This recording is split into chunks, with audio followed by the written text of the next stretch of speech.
ทางการของลาวและไทยได้ปรึกษาหารือและกระเล็งสร้างขัวแห่งใหม่แห่งที่2ระหว่างเวียงจันทน์และหนองคายเพื่อเป็นเส้นทางรถไฟที่จะเชื่อมจอดกันระหว่างเส้นทางรถไฟลาวจีนกับรถไฟของไทย Time to share D+ ผลิตภัณฑ์ปกป้องตับจากเครื่องดื่มแอลกอฮอล์สวัสดีท่านผู้ชมกลับมาพบกับรายการ Time to Share สำหรับหัวข้อข่าวที่เราอยากจะนำเสนอในวันนี้ก็คือเกี่ยวข้องกับเรื่องของการเล็งลงมือก่อสร้างความมิตรภาพลาวไทยแห่งที่2ระหว่างเวียงจันทน์และหนองคายก็คือเป็นเส้นทางสำหรับรถไฟนอกก็คือจะเชื่อมเส้นทางรถไฟลาวจีนกับรถไฟของไทยที่กำลังก่อสร้างในปัจจุบันนอกก็คือจะสร้างห่างจากความมิตรภาพลาวไทยแห่งที่1ก็คือ30 เมตรก็คือเป็นทางคู่ขนานกันโดยสังวาในของข่าวนี้เราได้มาจากลาวยูสเรดิโอ FM 90 เมกะเฮิรตซ์โดยสังวาเพิ่นได้เอาลงไว้ก็คือกรมการขนส่งทางรถไฟก็คือกระทรวงคมนาคมของไทยได้จัดกองประชุม3ฝ่ายร่วมกันระหว่างลาวและจีนและไทยเมื่อบ่ดนมานี้เพื่อที่จะเล็งก่อสร้างความมิตรภาพหนองคายเวียงจันทน์แห่งที่2โดยมีเป้าหมายก็คือเพื่อส่งเสริมและการขยายการเชื่อมโยงทางด้านทางรถไฟและเศรษฐกิจในภาคพื้นกองประชุมได้ปรึกษาหารือความคืบหน้าของโครงการเชื่อมต่อทางรถไฟลาวไทยจีนและก็รวมทั้งโครงการรถไฟความไวสูงระหว่างไทยและจีนระยะที่1จากทั้งหมดก็คือ14สัญญาก็คือสำเร็จไปแล้ว2สัญญากำลังก่อสร้างอีก10สัญญาและรอทาเซ็นสัญญาอีก2สัญญาส่วนระยะที่2จากนครราชสีมามาหาหนองคายก็คือแมนอยู่ในขั้นตอนของการกะเกียมเอกสารประมูลและคาดว่าจะเปิดส่งประมูลได้ภายในปี2025ฝ่ายลาวได้รับข้อมูลการพัฒนาศูนย์ขนส่งสินค้าที่ว่าเชื่อมต่อเส้นทางรถไฟจากหนองคายไปลาวก็คือผ่านขัวแห่งใหม่ก็คือผ่านขัวแห่งใหม่ความมิตรภาพลาวไทยก็คือหนองคายเวียงจันทน์แห่งที่2จะตั้งอยู่ห่างจากขัวตัวเก่าก็คือขัวมิตรภาพลาวไทยแห่งที่1ก็คือห่างจากกัน30 เมตรเท่านั้นก็คือเป็นทางเส้นคู่ขนานก็คือในปัจจุบันการรถไฟแห่งประเทศไทยกำลังห่างแบบละเอียดขัวแห่งใหม่จะประกอบด้วยทางรถไฟขนาดมาตรฐานโดยมีรางรถไฟขยายไปถึงสถานีเวียงจันทน์ใต้และกฐานาแร่งกองประชุมยังได้พิจารณาองค์ประกอบของคณะผู้แทนไทยและก็ท่าทีในการเจรจาก่อนที่จะมีการปรึกษาหารือเพิ่มเติมในวันที่17 ตุลาคมปี2025นี้ที่สปป.ลาว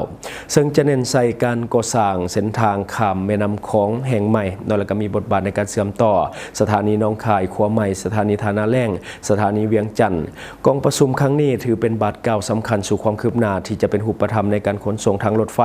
ข้ามชายแดนซึ่งว่าสร้างเสริมสร้างการร่วมมือทั้งสองฝ่าย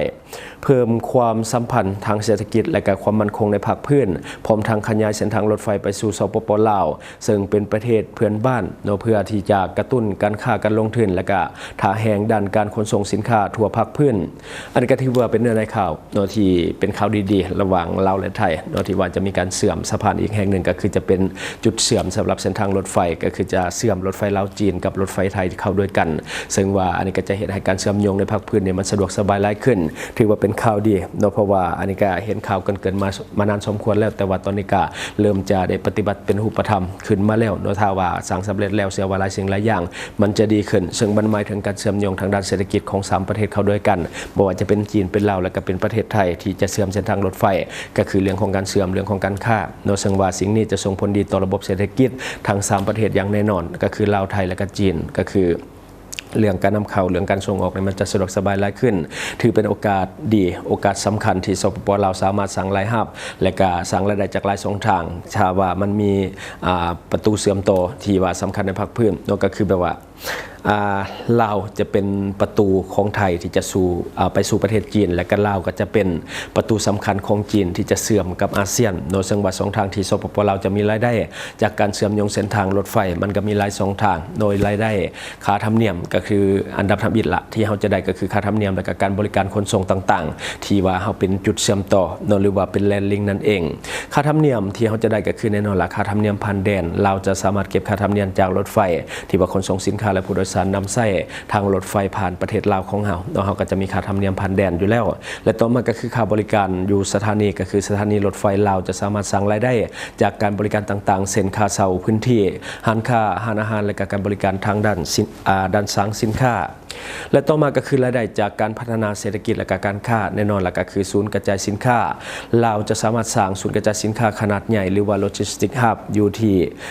อยู่ใกล้กับสถานีรถไฟสำคัญเพื่อที่จะเป็นบ่อนรองรับสินค้าจากจีนก่อนที่จะแจกจ่ายไปประเทศไทยและก็ประเทศอื่นๆใน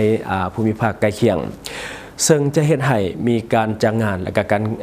เกิดกิจกรรมทางด้านเศรษฐกิจหลายอย่างเนาะที่มันจะตามมาและต่อมาก็คือการค้าระหว่างชายแดนหรือว่าการค้าข้ามชายแดนก็คือการคมนาคมที่สะดวกขึ้นจะฉุกอยู่การค้าระหว่างชายแดนให้มีความคึกคืนเฮ็ดให้เราสามารถที่จะส่งสินค้ากสิกรรมหรือว่าสินค้าอื่นๆไปขายที่ประเทศจีนและประเทศไทยได้ง่ายขึ้น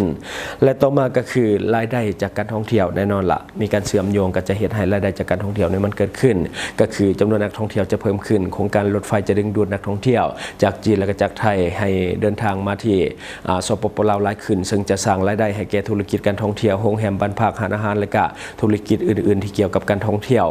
และต่อมาก็คือแพ็กเกจท่องเที่ยวทางรถไฟนั่นก็คือสามารถพัฒนาเส้นทางท่องเที่ยวที่จะเชื่อมต่อกับรถไฟความไวสูงเส้นเดินทางจากนครหลวงเวียงจันทร์ไปที่หลวงพระบางและสืบต่อไปที่จีนซึ่งจะเฮ็ดให้มีการสร้างรายได้เพิ่มขึ้นนั่นเองและต่อมาก็คือรายได้ทางอ้อมและก็การพัฒนาแบบยืนยงเนาะก็คือแน่นอนหลักการสร้างเวียกเฮ็ดงานทำโดยการรถไฟเราจะสร้างเวียกใหม่และก็เวียกใหม่หลายอย่างในแขนงการขนส่งและก็บริการและก็การก่อสร้างและการท่องเที่ยวซึ่งจะช่วยพัฒนาชีวิตการเป็นอยู่ของประชาชนลาวให้ดีขึ้นนั่นเองโดยซึ่งว่าอันนี้ถือว่าเป็นข่าวดีและต่อมาก็คือเรื่องของการพัฒนาพื้นฐานโครงหลังก็จะดีไปนํด้วยการเชื่อมต่อทางรถไฟยังจะช่วยกระตุ้นให้มีการสร้างเส้นทางและก็ไฟฟ้าและก็ระบบสาธารณูปโภคอื่นๆให้ดีขึ้นตามแนวทางรถไฟก็คือมันจะมีการพัฒนาตามแนวรถไฟซึ่งจะเป็นผลดีต่อการพัฒนาโดยรวมของประเทศก็คือของสปป.ลาวโดยรวมแล้วเรามีท่าแห่งอย่างยิ่งที่จะกลายเป็นจุดศูนย์กลางในการค้าและก็การขนส่งสำคัญในภาคพื้นถ้ามีการวางแผนและก็การบริหารจัดการที่ดีโดยสังว่ามันจะสร้างผลประโยชน์ให้กับสปป.ลาวของเฮาค่อนข้างที่จะหลายในปัจจุบันและก็ในอนาคตที่จะมาถึงนี่ถ้าว่าบริหารดีบริหารจัดการได้ดีมันก็จะเกิดผลประโยชน์กับเฮาแต่ถ้าว่าเฮาบริหารจัดการบ่ได้มันก็จะบ่เกิดผลประโยชน์ปานใดเนาะเฮาก็จะเป็นเพียงแต่ทางผ่านเท่านั้นและทั้งหมดก็คือสิ่งที่เฮาอยากจะนำเสนอในมื้อนี้หวังว่าท่านจะได้รับสาระดีๆสำหรับท่านที่ว่าเบิ่งรายการเฮาอยู่คิดเห็นจังไดกับสิ่งที่ว่านำเสนอไปก็อย่าลืมฝากไว้ภายใต้คอมเมนต์ของเฮาเลยครับเจ้าจะเข้าไปอ่านด้วยตนเองขอขอบใจบริษัทเพชรสุขมิไซเจริญทรัพย์จำกัดผู้เดียวบริการก่อสร้างครบวงจรหับสำรวจพื้นที่ก่อสร้างและให้คำปรึกษาโครงการหับออกแบบโครงการต่างๆทั้งแบบ 2D และ 3D